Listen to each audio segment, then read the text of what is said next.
So good day nga pala sa inyo mga kaalpa, no?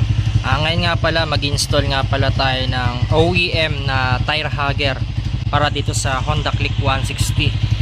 So as you can see, stock pa yung tire hugger natin dito or yung rear mudguard. So makita nyo naman talagang sobrang putik. Ayan, pati dito sa radiator natin umaabot yung putik, pati yung mga dumi, pati nga dito sa loob ng engine natin eh. So matagal na tong OEM tire hugger ko, ngayon ko lang siya ikakabit ngayong tag-ulan. So na-stock lang to kaya ganito yung itsura. Ayan, so plug and play lang to. Ang problema nito, gumagasgas to sa swing arm banda dito. So ngayon ang gagawin ko rito, lilinisin ko muna para mapakita sa inyo yung before and after, no? So pati tambot yun, napakadumi, pati dito sa gilid, ayan, talagang sobrang dumi. So ito malilesen yung papasok or kakapit na dumi. So rekta na banda dito yung dumi. So na-order ko lang to sa Shopee, mura lang to. Idadrop ko na lang yung pagbibilhan nyo dyan sa pin comment at dyan sa description box. Bali 3 tornilyo lang yung tatanggalin nyo dyan. Ayan. So ito yung tatanggalin natin. Tapos ayun. And then ito. Dumi oh.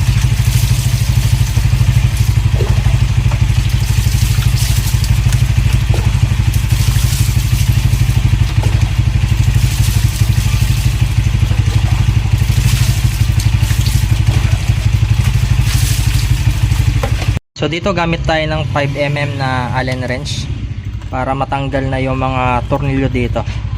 Pakita natin yung outcome mamaya. So nakita nyo naman yan sa intro natin. Ayan, natanggal na yung tornilyo dito. Pakita ko sa inyo yung disadvantage kapag naglagay tayo nyan, kasi sinisira niya rito. Nilagay ko kasi dati yan, no? So sinisira niya yung CNC na swing arm natin, no? Makikita nyo rito. Tapos ito gamit tayo ng L na Allen wrench kasi hindi natin makakalag gamit yung paway. Ito kalagin na natin. So worth it naman bilhin yung OEM na tire hugger. Yung iba minomodified nila yon. Ang ginagawa nila tawag dito, tinatabasan yan tapos nilalagyan ng parang sa Honda Click 125 yung cover ng coolant reservoir, yun yung nilalagay nila. So marami ako nakikita nun sa TikTok, gagaling nga sa mga Indonesia, gaganda ng mga setup nila, nakaganyan sila, tapos yun merong CNC na coolant reserve cover. Natanggalan natin yung mga tornilyo, no? Ayan, tanggalin na natin tong stock. So dito sa aftermarket, wala lang siyang pinagkakapitan dun sa gitna, dun sa engine. Ayan. So dito sa stock, meron kasi. So dito wala siya. So ito, lagay na natin. Ayan. Ito, pakita ko muna pala. So buhusan muna natin ng tubig to. Ayan o, sinisira niya kasi dito eh. Banda dito no. Pag naka CNC kayo, sinisira niya. Pero no choice naman kasi tayo. So tagulan, kaya kailangan natin to. Bali dito may problema tayo, masyadong malaki. So ang problema natin, tatama siya dito sa cable or dun sa hose natin para sa rear disc brake.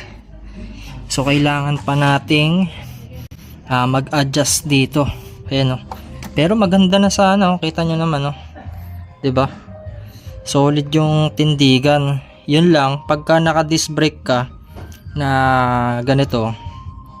So yung iba kasi ginagamit nila yung ginamit natin dati pang PCX 160 na swing arm.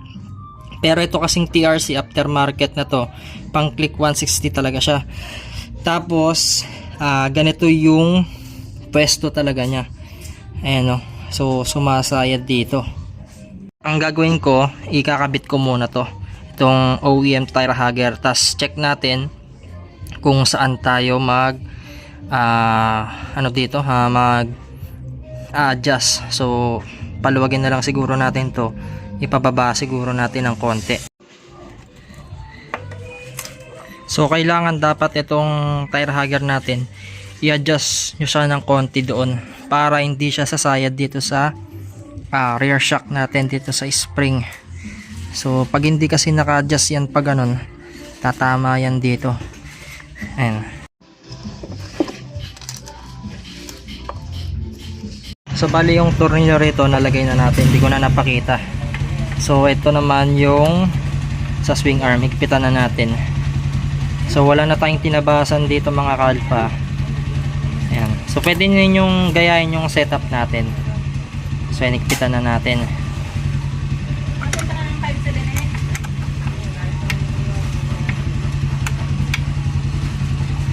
Ito yung dating tinatamaan nyo. So in-adjust ko na lang pag ganun, pinilit ko na lang kesa matamaan. So nung naigpitan na natin lahat, so sumasayad siya dito sa spring. Ayan, so kailangan siguro idusog natin pag ganyan, punat niya So nakapix na kasi lahat to Ayan, para lumayo lang. Ayan, magagasgasan kasi yung spring So ganito na nga pala yung itsura niya kapag malayuan tapos side view. Ayan. So napakaangas. Ayan, ito hindi naman sasayad yung gulong dito. Ayan, malayo naman siya. So ang problema ko lang itong hose. So i-adjust ko na lang to niyan. Wala pa kasi tayong brake fluid, baka mawalan ng preno. So ayan, in-adjust na natin. And so far so good naman. So ito lang yung pinaka problema ko rito. Dikit na dikit siya dito sa shock ko. Ayan. So maganda rito, tupiin nyo na lang na pag ganyan para lumayo. Wala, nakapix na talaga So naalala ko pala dati ang ginawa ko, naglagay pala tayo ng spacer dito para dumusog dito. Ayan, so ganun yung gagawin natin. Kakalagin ko ulit to, maglalagay tayo ng spacer para umatras siya. Yun lang ang problema dito, mapoforce itong brake hose natin kasi nga maglalagay tayo ng spacer So no choice tayo, siguro ayusin natin to. So mga ganito kalaki yung spacer na ilalagay natin para umatras. So dito nalagyan na natin, hindi ko na napakita, wala kasi tayong taga video. Ayan So ayan, pakita natin para masabing legit. Ayan yung spacer. So dito nasasakal lang yung hose. Ayan. So pag binaba mo siya, ganun din, tatama lang din dito. Tapos pag tinaas mo, tatama rin. So pwede naman sigurong tabasan to. Ang gagawin, ipoport lang ng konti. Ayan. So ganun lang siguro, parang konting port lang para lumayo siya. Tapos dito sa OEM tire hugger natin, lumayo na yung awang nyo. So malaki na yung awang, hindi na siya tatama. Ayan. Ayan, tabasan na natin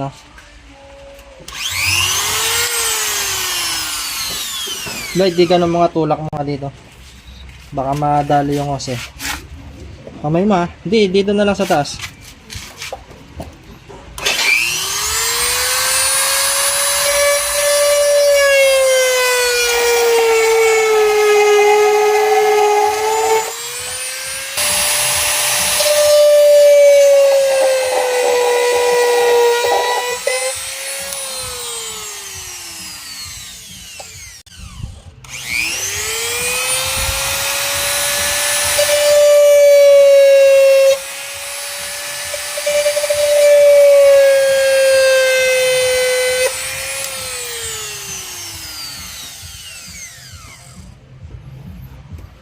Para hindi naipit, di ba?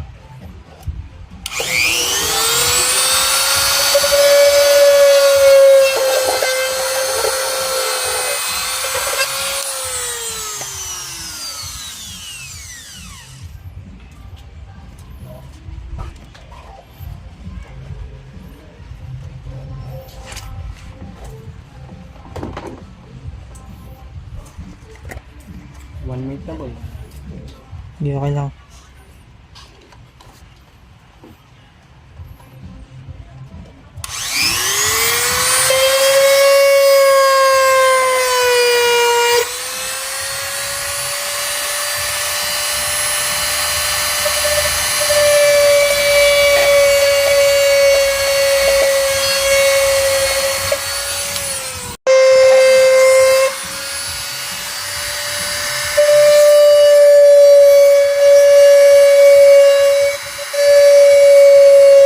So bali ganyan, no, tinabasan na natin para hindi nasasakal yung brake hose dito. Ayan. So ito goods na.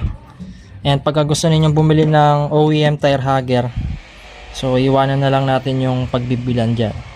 So yun lang, ride safe.